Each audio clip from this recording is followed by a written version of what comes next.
Hi, my name is George Nickson. I'm the principal percussionist of the Dallas Symphony Orchestra and also adjunct professor at Southern Methodist University.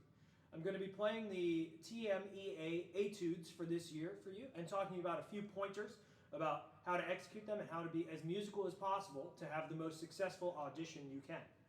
I'm going to start with the Goldenberg Etude, Etude number 25. This is a great etude to show off your musicianship and how lyrically you can play some of this material.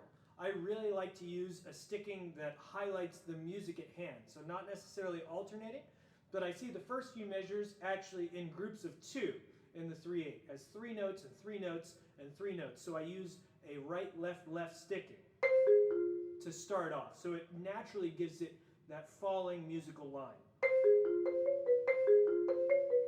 And then right, right, left, to have it be sets of 3.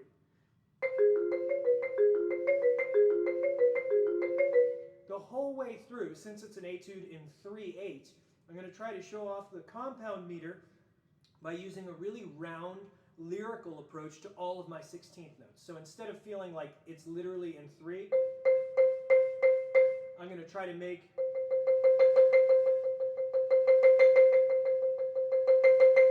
that be the general approach to my sound.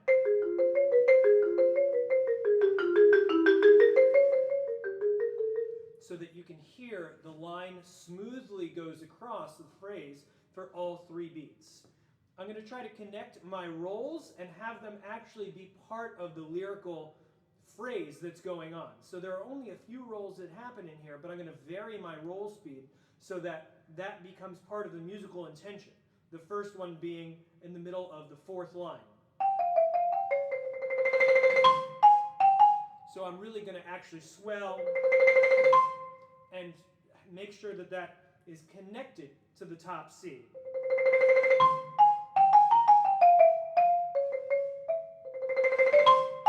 Same thing with that roll. So it really goes and shows some energy going into the next measure that really helps with the musical line. Be very expressive, phrase beautifully, and it'll be great.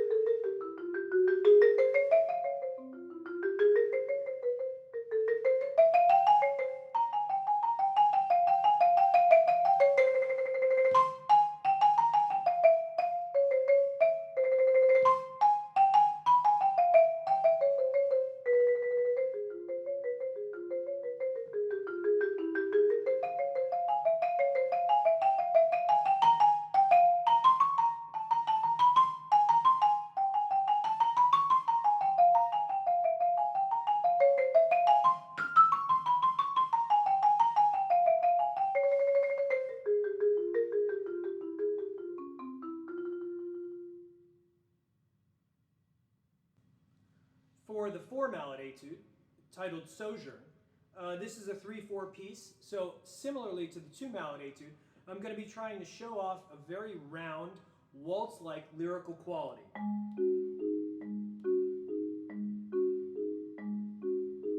Also, for all of this technical stuff where you've got double stops in each hand, what I'm going to be doing is making sure that my hand is moving smoothly across these notes.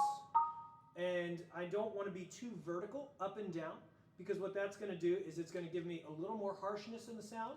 And what I can do here is I can make this sound really beautiful by utilizing my horizontal approach to the instrument.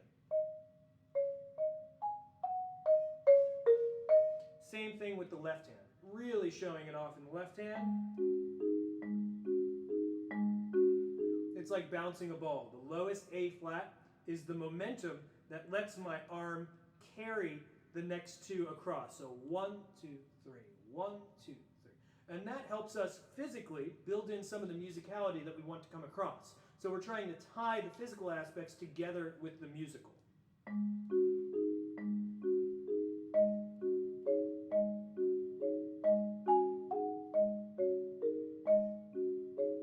Really important to remember throughout that all of the material in your right hand is the melody. The left hand is merely accompaniment, so we're going to want to have, even though both are in piano, we're going to want to have a little more emphasis on the material that's in your right hand, just as a pianist would with Mozart or Haydn or anything like that. For all of the material starting at measure 29, where we have material moving between our two mallets, we're going to want to make sure, again, like the two-mallet etude, that this is very smooth.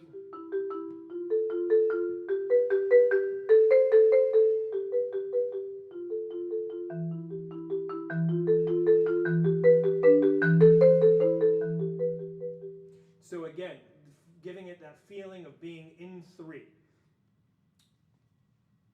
The end at measure 66, we want to make sure as much as possible we're again making this a long line.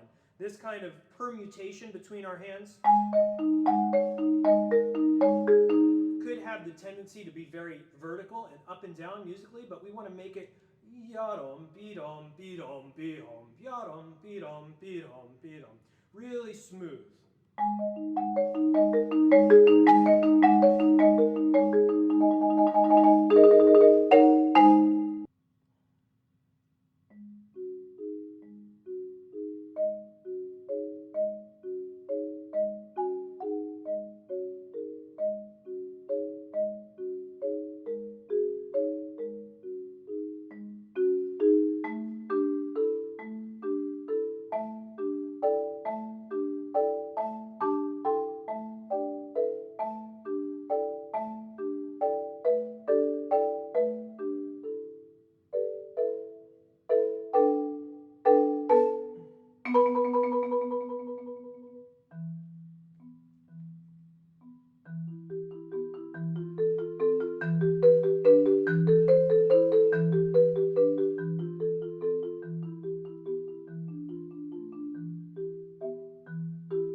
Snare drum etude, which is in 10/8, so we have combinations of 2 and 3 beats per subdivision of each measure. And in this etude, in order for it not to sound like a run-on sentence and all to sound the same,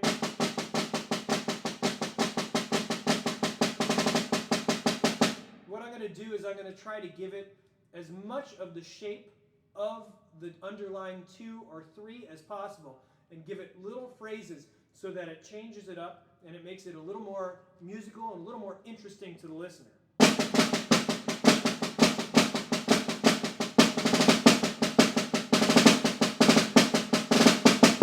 So on and so forth in that style throughout.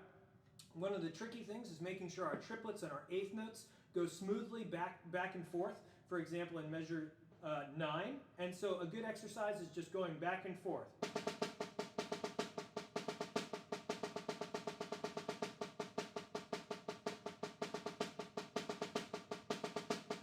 Just looping that idea and making sure you can smoothly transfer between the two. Our rolls that are tied, we're going to want to make sure they have a little bit of expression that goes into the next beat.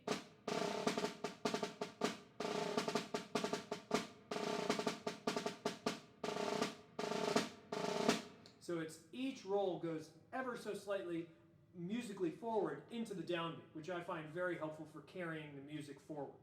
It's a fun etude. Good luck.